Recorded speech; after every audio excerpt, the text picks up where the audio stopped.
من الشیطان الرجیم بسم اللہ الرحمن الرحیم۔ میت کی طرف سے قربانی کرنا آیا جائز ہے یا جائز نہیں ہے؟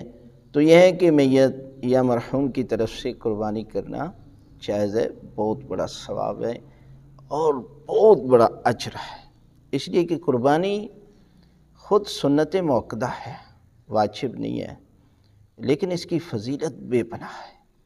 حدیث میں ہے کہ جب انسان قربانی کرتا ہے اور اس جانور کا خون زمین پر گرنے سے پہلے پروردگار اس کے سارے گناہ معاف کر دیتا ہے اور پروردگار اسے عظیم درجہ عطا کرتا ہے۔ لہذا مرحوم کی طرف سے قربانی کریں، بہت بڑا ثواب ہے اور اس کا اجر کرنے والے کو بھی ملتا ہے، اور جس مرحوم کی طرف سے کی جائے اسے بھی پروردگار جو ہے وہ اتنا ہی ثواب عطا کرتا ہے۔